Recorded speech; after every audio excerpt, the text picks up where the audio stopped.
Oh, Sylvia, if I had two clear eyes, I would give you one of mine.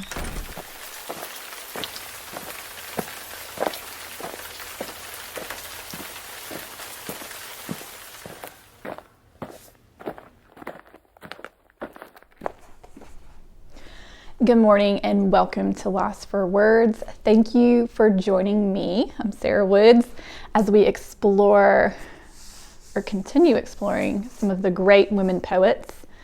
Today, continuing our journey with Miss Sylvia Plath. So today, I honestly am finding myself getting a little more comfortable in Sylvia Plath's world, her words, her poetry. When I first started this journey, so far at this point in exploring her poems, I've recorded about 5 videos. This will probably be my 5th video that I've recorded exploring her poetry. And once I had gotten into it, I started to realize the heaviness that came along with her poetry, and sort of a darker way of looking at things, a darker lens, where she could feel she has a great capacity for feeling like pain, and she has an incredible capacity for feeling and expressing things that are more violent, that are darker, that are drained of life. And I'll be honest, when I got into her poetry, I had this feeling of like, I've got to hurry up and get through her poetry because I'm gonna die in here. Like, it has this feeling of being a place you don't want to get comfortable, that you don't want to stay. And actually, another poet that I'm going to be exploring eventually is Maya Angelou. And I found myself like running to her poetry to sort of uplift myself a little bit.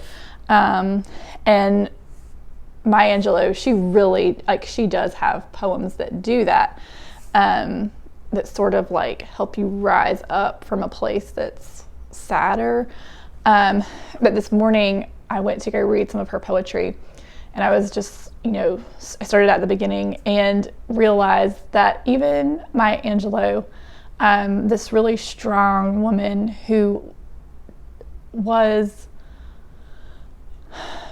able to express like this feeling of rising up and strength. And like, even in her poetry, you land again and again in these poems of sadness and pain. And it suddenly made me realize like, okay, even though there is the depth to Sylvia Plath's like troubles and pain, and her ability to express them are very dark, and they're very hard to wade through for me personally. It made me realize that no matter what, or most likely, no matter what poet I jump into next to explore, that when you're exploring a human being, when you're exploring a person, that in that gamut of expression, a lot of times there is pain. And it's a part of the human experience, and it's not something you can completely escape. So I felt like that was really important and good for me, because it helped me to sort of like settle down inside and realize that in exploring Sylvia Plath's poetry, I'm exploring her, and I'm exploring a human being. and trying to figure out a way to explore her without completely taking on all of this heaviness. I don't know. We'll see how it goes, but I felt like it was really good. It was good for me today to jump into Maya Angelou, because it helped me realize that I think I might actually have what it takes to get through some more of Sylvia Plath. Because my goal was originally to do about 10 poems of hers, and I didn't think I was going to make it. So we will see. The poem that we are exploring today is one that she wrote at the end of her life, January 28th, 1963. This is about 14 or 15 days before she killed herself, or took her life, I believe. And I love this poem, because this poem is called Child, and it is one where it appears that she is observing her children, or one of her children. So let's go ahead and jump into it and read it, and then we can dive in and explore the meaning and images in this poem. All right, let's go. It is poem number 216 in the collected poems of Sylvia Plath. Here we go. Child. Your clear eye is the one absolutely beautiful thing. I want to fill it with color and ducks, the zoo of the new, whose names you meditate. April snowdrop, Indian pipe, little stalk without wrinkle, pool in which images should be grand and classical. Not this troublous wringing of hands, this dark ceiling without a star. Oh, there is something about this poem that makes me want to cry. It is, I feel like I could almost like crawl inside of her and see her and feel her like gazing at her child. I believe she had 2 children. I think they were very young. So I can feel her gazing at her child and looking at this little being that is so like innocent and fresh and has so little experience of the world, and sort of imagining what it would be like to be that fresh, and what it would be like to have your mind filled with really truly beautiful and grand things. And it's amazing because she realizes the power of that, and she is feeling the stark contrast of that child with herself, which is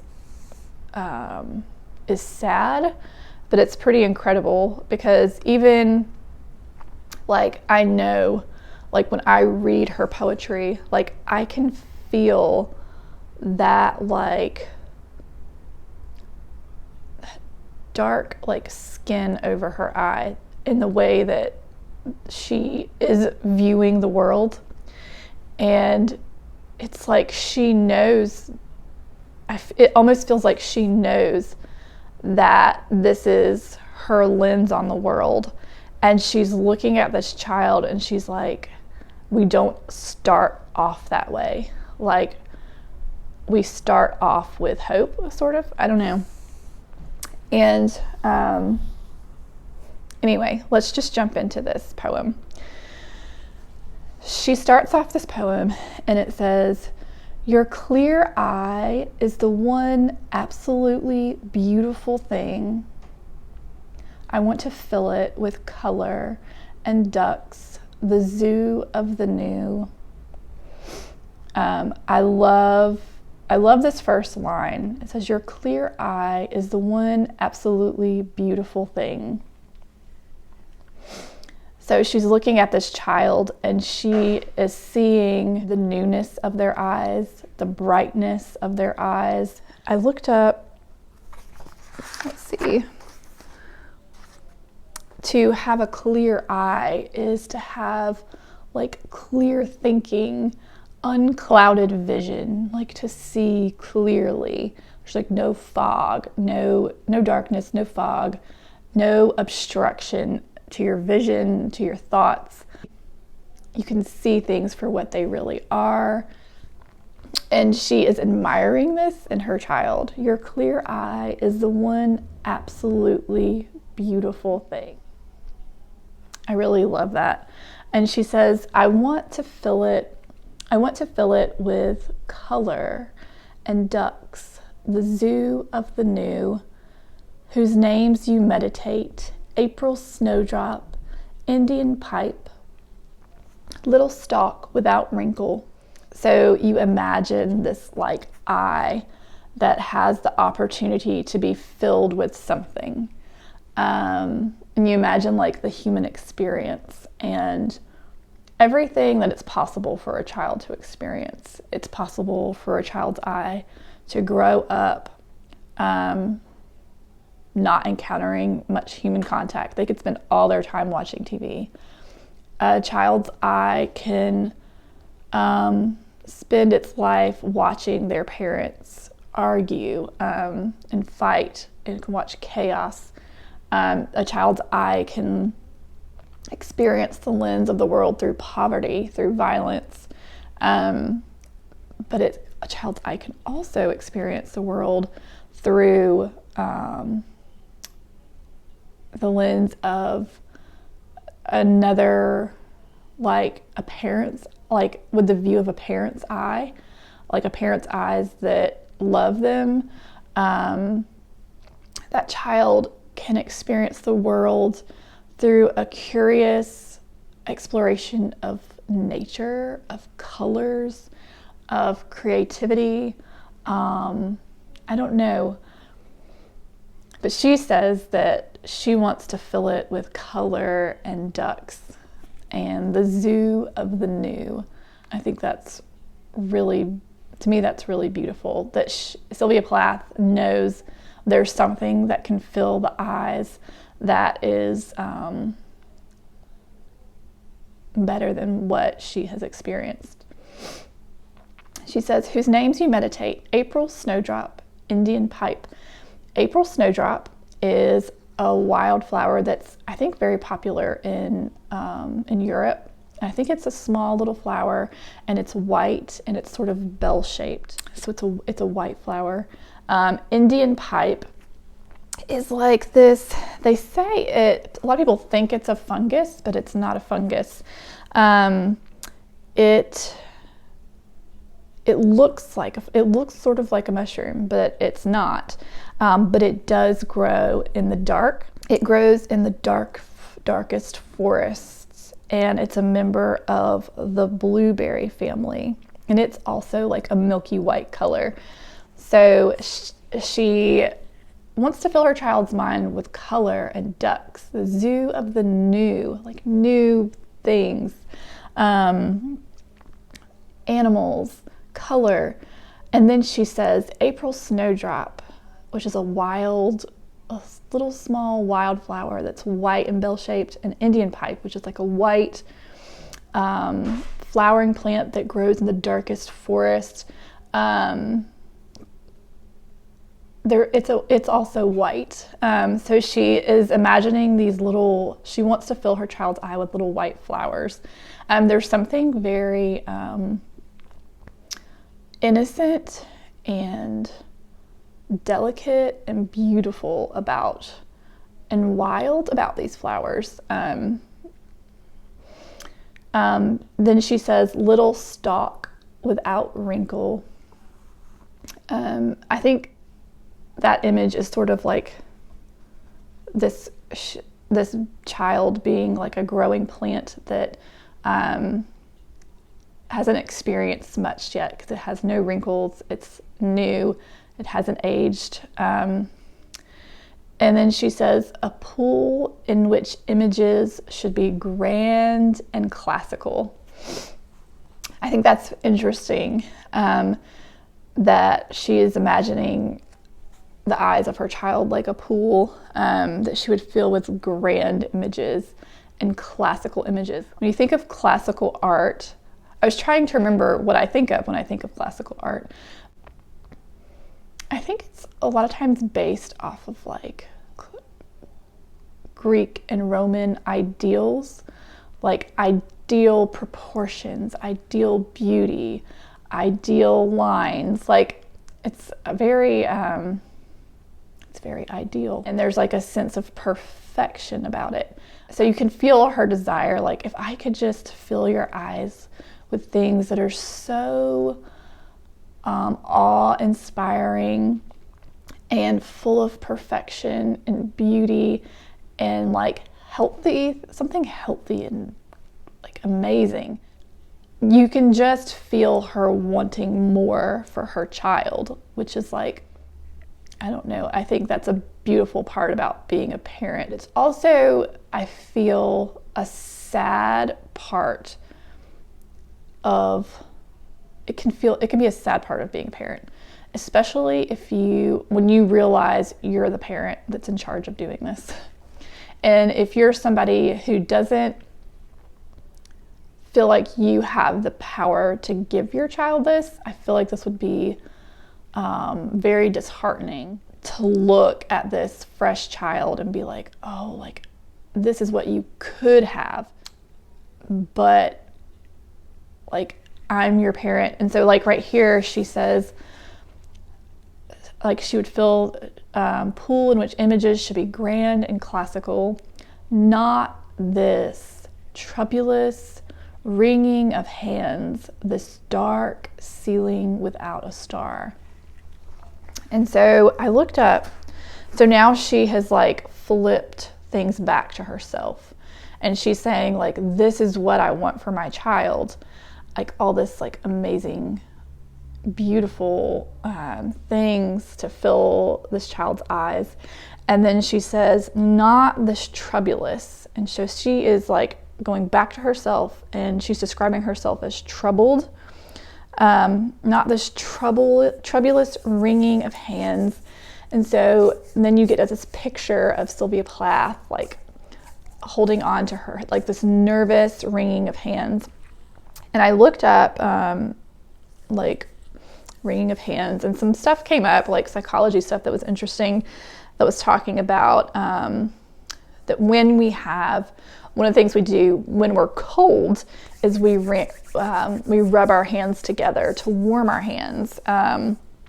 And when we have anxiety, like bad anxiety or nervousness, or feel troubled, our blood flow starts to not go to our hands anymore. It starts to go to our vital organs, and to help us respond in a fight or flight manner. And when that happens, it can make your hands cold, just like if you were outside in the wintertime. And so it's interesting that wringing our hands is something that we do when we're troubled or nervous. And let's see, what did it say? Another thing it says, it's a way we express being worried, upset, sorrow, or that a situation is so bad, but we are unable to change it. That's one of the reasons we can start to wring our hands. So this is how Sylvia Plath is describing herself. She's like, I want this for you, not this troublous wringing of hands. So you just imagine her anxiety, her troubledness, her cold hands, her not being able to change herself, that feeling of not being able to do anything about it. And then she ends it with this dark ceiling without a star. And for me, this immediately for me takes me to a child's bed or a child's crib. And it makes me think of, like, you know how babies, like when you put them in the crib, a lot of times parents will buy those mobiles. Well, they'll put something like that hangs over it that's colorful and it plays music and it's like got sweet little animals on it and they go around in circles and the baby can lay there and watch, you know, the little mobile. For some reason, that's where it takes me, but it takes me to like a room that's like very just dark. And this last line, I feel like it's such a like important line for Sylvia Plath, because she says this dark ceiling without a star. So we've seen now in exploring her poetry, I believe it was in the poem Daddy and also in the jailer poem. I'm trying to remember if it was in the mushroom poem, but we see this repeated thing about her sky being darkened.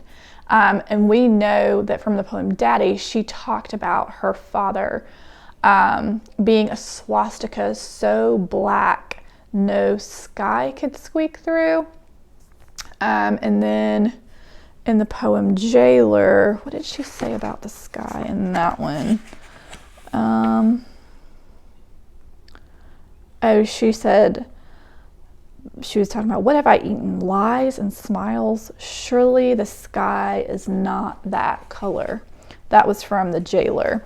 So here we have the sky again, but this time she is saying this dark ceiling without a star. I don't know, when you think of nighttime, I feel like there are some poets who are inspired by the night, and they're inspired by the night sky. Like when you go out and you imagine laying in the grass and you imagine like there's no artificial light, and you imagine looking up into the sky and just being dizzy off the amount of stars there are in the sky. And if you think about like how important those stars are, the moon is, like they light up our night. Like they keep, it keeps our, like if you think about nighttime without light, how like scary it would be. Like if we didn't have artificial light and like there were no lights in the sky, I have this feeling we would all be like rushing to get to our houses, to make sure we were in bed and sleeping when night came, because that feeling of, imagine not being able to see, like imagine not having even the littlest bit of light would be really a terrifying experience. It wouldn't be something people were like, yay, I can't wait to go out at night. If there was no light at all, like not even little bits of light, not a candle, not a star, not a street lamp, no lights on your car. Like imagine no light, like that's terrible. And Sylvia Plath is describing herself as like her inner being, like she's wringing her hands. There is something about her that she walks around feeling like there is like this dark ceiling over her, and there is no star, there is no stars, there's no light. And I feel like that is a very, that is such a, like, it makes me very sad for her in this moment, especially when you know where she's headed, days later, that she'll actually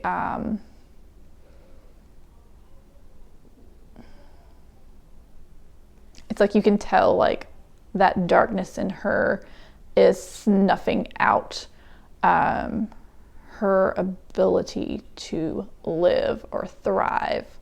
And I know for myself, I've like had different seasons in my life. I remember when I first started writing poetry, I was probably 20, and I remember going through a hard time. I think it was maybe like a hard breakup or something of some sort. And I just remember the level of like depression that came with it. And I remember in my poetry having this feeling of darkness.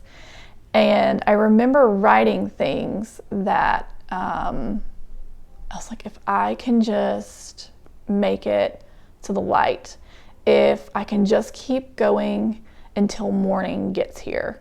Like I remember having that feeling of like waiting for morning. Like if I can just survive this night, if I can just make it till morning. And it felt like morning would never come. But I don't remember, I feel like that's a completely new idea to me, to look at night and see it without any light. Like there's not even a star.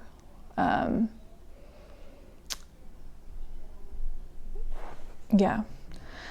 So I guess I like really don't want to end this on that line, because I'm like, it's very depressing. I feel like if you are a parent, like it's so important to believe there's hope, that you can grow, and that you can bring your child with you, like that you're not hopeless, like that your child is not better off without you. Like I feel like that thought is such a terrible thought to have, and it will for me, I feel like that is such a poisonous thought to start to feel. So I want to end this with, actually, I had wrote it down. It's one of Emily Dickinson's poems. Where did I put you? Okay, this is, it's number 101 in the complete poems of Emily Dickinson. So this is just a longing. This is Emily Dickinson expressing a longing for light and for morning. And it says, will there really be a morning? Is there such thing as day? Could I see it from the mountains if I were as tall as they? Has it feet like water lilies? Has it feathers like a bird? Is it brought from famous countries of which I have never heard? Oh, some scholar, oh, some sailor, oh, some wise man from the skies, please tell a little pilgrim where the place called morning lies. I love that poem. And I love Sylvia Plath's poem.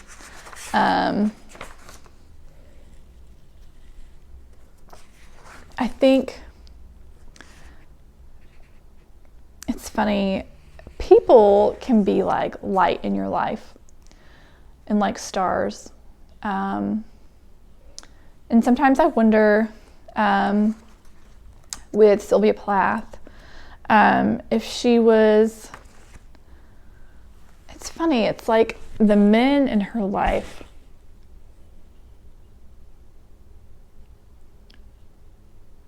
it's like she wanted them to be stars in her life, but it feels more like they were the dark skies in her life. I don't know. Or was her sky already dark even before? I don't know.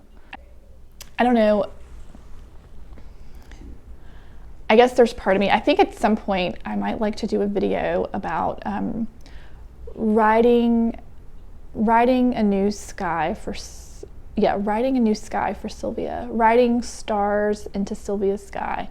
That, like, that idea of, like, if you were to write a poem for Sylvia Plath, what would you give her? Could you write stars into her sky? Could you write a poem that filled her inner self, that darkest place, with light? Could you write stars into Sylvia Plath's sky? I don't know, I think that would be an interesting writing prompt.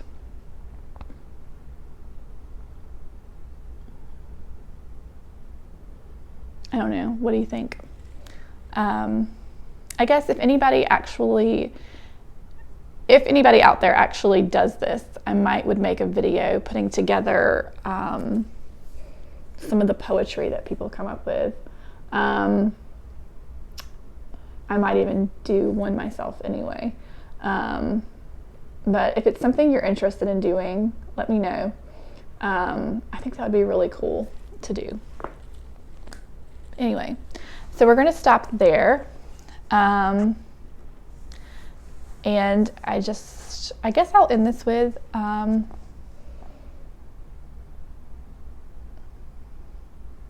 if you're someone that feels like your sky is that dark,